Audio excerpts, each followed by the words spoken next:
So situation in Ukraine is extremely concerning to Estonia. The Russian invasion of the country is very concerning to the Estonian population and to the Estonian government because we can see today that Russia has the intent to modify European countries' borders. And there is an intent as well to re-establish Russian zones of influence in Europe.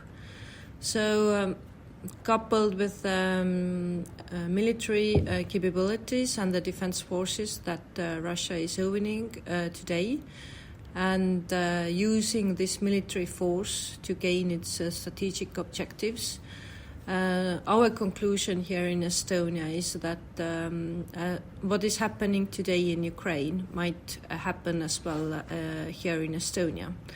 And this despite the fact that, of course, there is a huge difference between Ukraine and Estonia, meaning that Estonia is the member of the North Atlantic Council and of NATO. And, of course, this gives us the commitment of Article 5 and of all allied countries to defend Estonian independence and territorial integrity. But nevertheless, we think that many countries in Europe thought that Russia will not dare to military attack Ukraine. So we want to be sure today that the same mistake is not going to be remade by the European countries, and that we need to be ready to defend our values and our territories and independence against Russia. I know that you've been practicing with your NATO allies. I know that you have a very active disinformation debunking or effort to go against disinformation that's active in the Ministry of Foreign Affairs to give the ordinary citizen the understanding of the difference between truth and disinformation that's often used to confuse people. So you have a lot of internal activities that are going on to make Estonia resilient and prepared for these concerns. So from a Ministry of Defence point of view, what are the most important elements that you are working on that you can talk about that make clear the pathway for for Estonia's Ministry of Defence to do the things necessary to protect the country?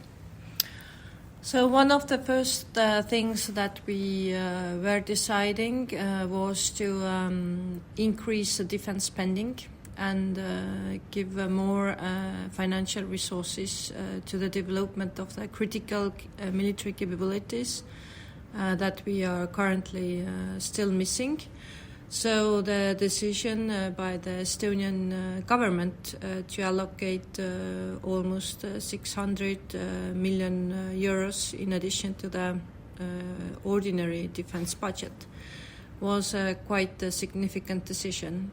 So the Estonian government allocated in 3 different sets quite a big amount of money, and with the realization that we need to invest in our defense capabilities now in order to be fully ready for a possible Russian military attack in few years' time. So this was first of our decisions. The second one was, of course, to help Ukraine, and Estonia has been one of the leading nations in giving lethal military aid to Ukraine. And we can amount today up to $250 million in terms of lethal aid to Ukraine. And we are still today considering more options what we can allocate as Western type weapon systems. And on top of giving just those weapon systems, we are also providing training to Ukrainian military forces. at the end of this training program, they would be ready to have completely new weapon systems in Ukraine with their trained personnel. And I would say that as a third objective is, of course, that we need to take care of our own defense.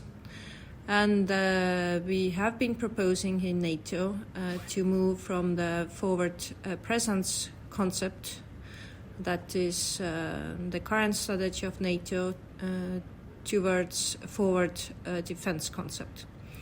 And here we would like to see an establishment of division size HQ in Estonia that would command Estonian national forces, the forces that different allied countries have already established in Estonia, but also the reinforcement forces that could reinforce Estonia in times of crisis.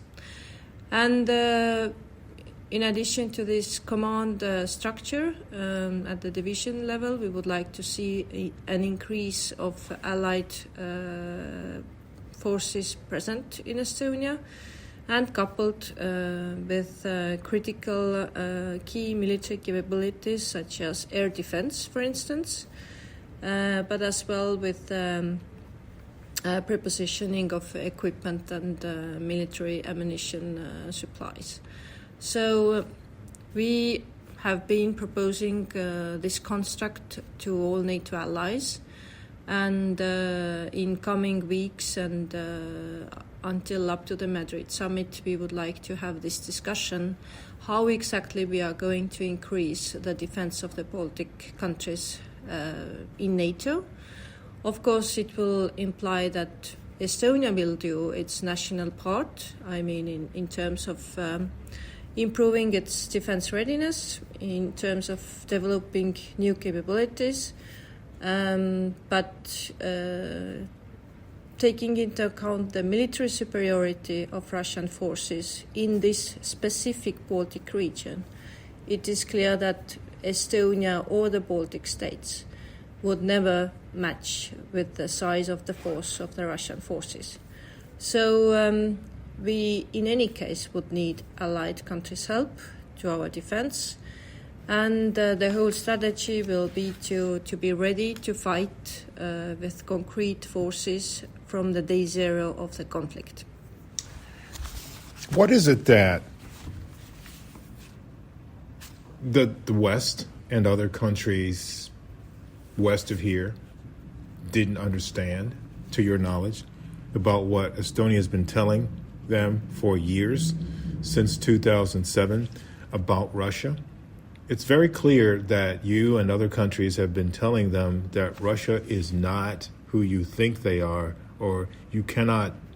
There's this false equivalency that people attach to Russia quite often, giving Russia the opportunity to say, take our word for this, when you know and others know that that's a lie. So your experience, the situation that Georgia had in other countries, so what is it, where was the disconnect with the West, and do you think that disconnect is finally connected? Well, I fully agree that there was clearly a disconnect among Western countries. All of a sudden, at each conflict, we are waking up and understanding that a new conflict just started. You mentioned Georgia in 2008. It was the case of Ukraine in 2014. And once again, of course, right now we had in this conflict and Russian invasion, we had an excellent U.S. military intelligence early warning. And I really would like to say that this early warning helped a lot Estonian government as well in order to prepare timely decisions in order to increase its own defense budget, but moreover to prepare the lethal aid to Ukraine. So it had played a crucial role in preparing Estonian national decisions as well. So I think that we are in a better position that in a sense that we have early warning in place. But still, even in this situation, many of the Western countries questioned, would really Russia dare to military attack Ukraine? And I think it was really 100% clear situation and this shared understanding of all Western countries only on the 24th of February. And it is unfortunate. So what Estonia can do is always to explain, that the Russian intent, would it be President Putin, would it be another Russian president, it will never change. And we really hope to create this coalition of understanding what Russian threat means for a longer term. And to be ready to prepare for any other conflict situation in the future. Well, yeah, that's harder. That's really hard. So just a couple more very quick things. What does Estonia need from the West? I mean, everybody's been talking about what the West and everyone can give to Ukraine, but there are needs that, and it may not be money, it may not be anything, weapons or technology, but it could just be conversations, it could just be access, I don't know. But you tell me, what is it that, it could just be understanding, what is it that Estonia needs from the rest of NATO and the rest of the world, I guess, especially the U.S. right now, to make sure that you continue along the path that you're on? So Estonia clearly needs allied countries' unity, and the current crisis has shown that it can be achieved, but we need to continue on this path and stay really united in terms of rhetorics, in terms of deterrence messaging to Russia, but as well in terms of economic sanctions. And we still have, for instance, Russian oil and gas sectors that needs to be sanctioned in order to take out any financial income from Russia and not letting himself to invest in further military capabilities that would potentially threaten European countries. So first, this political unity, economic unity, but as well, I would say, investment and commitment by European countries to increase allied force presence in Estonia, coupled with command and control structures that would be capable of conducting larger scale of military operations in our region. Because this is a very important military component that we do not have currently.